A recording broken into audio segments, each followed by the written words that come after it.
But Ben Johnson said he's only going to take an interview with the job that he's willing to take, and he's interested to take an interview with the Chicago Bears. So I think over the last couple of weeks, smoke has been brewing with the Bears and Ben Johnson. And for me, I was a Vrabel guy. I really wanted Vrabel. I still would want Vrabel, but Ben Johnson, I'm not blind. Ben Johnson in this offense would be fantastic. You look at all the guys, all the skill position players. The Bears have more talent in their offense than the Detroit Lions. The Detroit Lions obviously have the better offensive line, but Caleb Williams, I think, is a better quarterback. Caleb Williams would put up better numbers than Jared Goff with Ben Johnson. DJ Moore would have a career year with Ben Johnson. Keenan Allen would be a 1,000-yard receiver again with Ben Johnson. Rome Odunze would reach his full potential with Ben Johnson. Cole Kmet would, be really good. DeAndre Swift, we get, obviously with Ben Johnson coming in as head coach, there's going to be more of a priority with the offensive line. We're going to get the offensive line right. Maybe Kevin Zeitler comes over to Chicago and signs a 1-year, 2-year deal.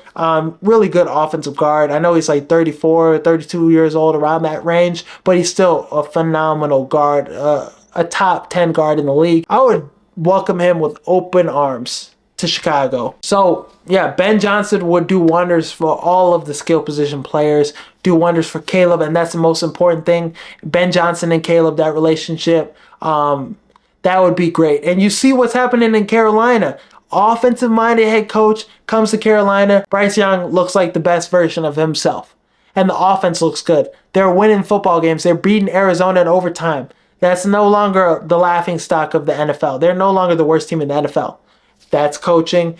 Dave Canales, there was probably questions about his leadership, and he's answered the bell. That team has bought into him. So Ben Johnson coming to Chicago, I'm very much warming up to that idea.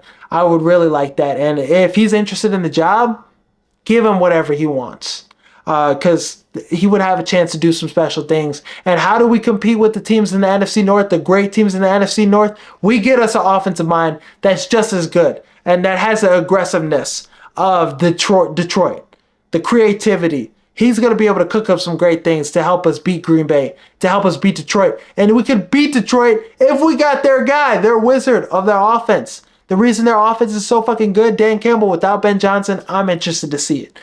So Ben Johnson coming to Chicago, really like that idea. Ray Agnew, that's a guy that I would hire as GM to marry the two, have a GM and a head coach together, have that relationship be together, and those two guys be familiar with each other. That's ideal. And I trust him as assistant GM of the Detroit Lions, being in that culture, working with Brad Holmes. He knows how to put together a good football team, and the draft class they've had year after year, the change going from one of the worst teams in football to one of the best and building a consistent contender. But I would want him to get an extension done with, Keenan Allen. I would want him to stay with the Chicago Bears for maybe 2 or 3 more years, because he's coming off his best season last year with the Chargers.